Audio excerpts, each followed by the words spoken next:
it's me again, Kenn Bivins, the author of the #1 bestseller, 39 Lessons for Black Boys and Girls. It is a part of a 39 lesson series for children, which includes 39 lessons for boys, 39 lessons for girls, and 39 lessons for teens. I wrote this series as a dad, an uncle, a godfather, and a mentor who loves to read and connect with people like you who love to read and learn about new things. In 39 Lessons for Black Boys and Girls, one of my lessons says, there is so much more to your history than slavery. We've contributed to innovations, science, literature, art, and customs that have helped shape the culture of the United States and the world. Despite slavery, we've found ways to survive and thrive beyond. I want to talk to you about Black History Month.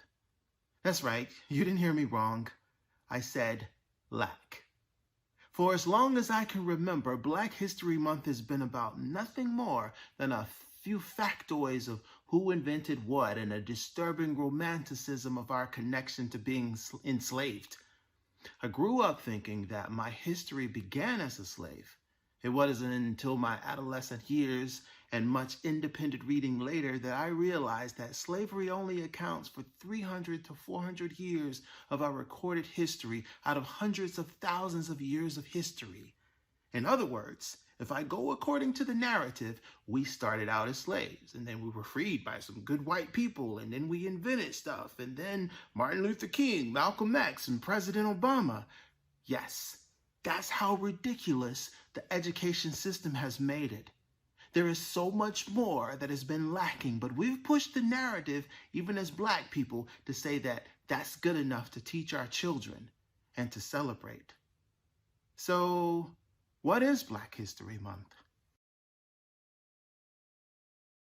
Black History Month was created to focus attention on the contributions of Black Americans to the history of the United States, honoring all Black people from all periods of United States history, from the enslaved people first brought over from Africa in the early 17th century to Blacks living in the United States today. Modern and more thoughtful celebrations have gone deeper into our history to include our global contribution. The first question that should be asked is, do we still need to celebrate Black History Month? I mean, we've come so far and we've even seen a Black president, but the reality is, until Black history is integrated into American history and world history, we still have to call out our birth progression, our overcomings, and our modern victories. So who should?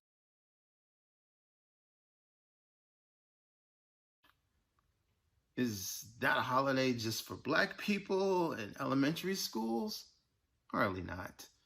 As I said, it's American history and world history. Black History Month deserves the attention of everyone who is breathing and able to learn and teach their children, and has anyone who falls under their influence. So, what is lacking? For starters, the truth, as well as the integration into the rest of the story. One of my favorite quotes is an African proverb which states, "Until the lion learns how to write, every story will glorify the hunter."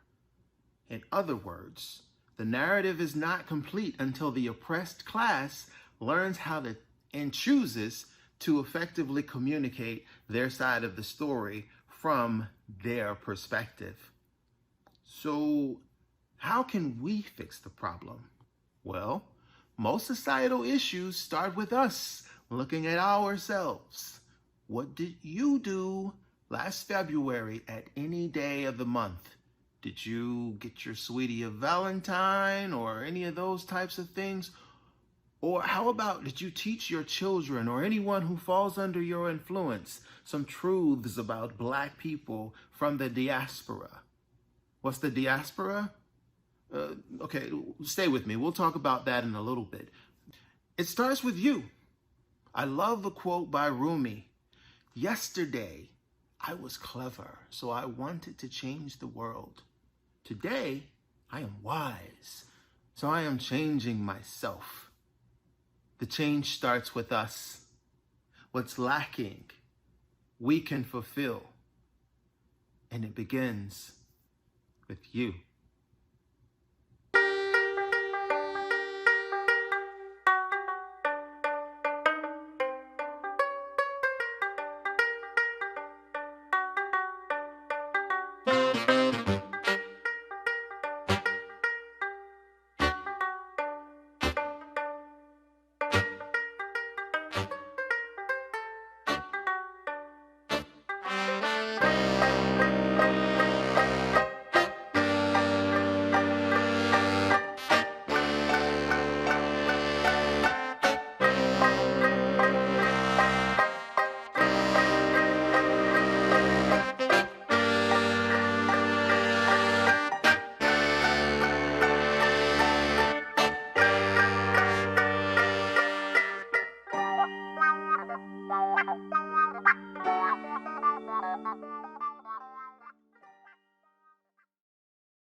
How big is your family?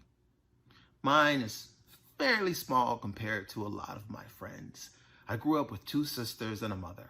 As I got older, I began to realize more uncles and aunts and cousins. As an adult, with the integration of social media, I learned that my family is a lot bigger than I ever imagined. I want to talk to you about the diaspora. What is the diaspora? A diaspora is a scattered population whose origin lies in a separate geographic locale. Historically, the word diaspora was used to refer to the mass dispersion of a population from its indigenous territories. Diaspora is now generally used to describe those who would identify with a geographic location. The diaspora with regard to Black people is referencing everyone whose origins can be linked to the continent of Africa. Yep, those are your cousins. Is there such a thing as a white diaspora? Technically, yes. Although I've never heard anyone who wasn't Black or Jewish use the term to refer to their own culture.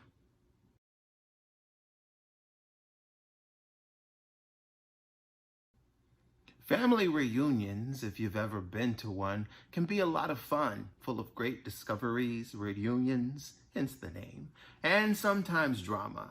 And no matter what size your immediate family is, you're part of a larger family. And while you may or may not have ever been to a family reunion, it's about time that you start planning to attend one. You got cousins everywhere, all over the world. You may not know them, they may not know you or your name, but they are part of you and you them. You share the same ancestors as them. Don't you think it's time that you plan a trip or a goal to one day meet some of your cousins you don't know? I love the quote by me where I say, technology is a means to connect people, not replace them. Social media has given us the means to connect with our immediate family, our distant cousins, and all of the diaspora. Come to think of it, I'm one of your cousins. I'm Kenn Bivins, not just your play cousin. I look forward to seeing you soon, 'cause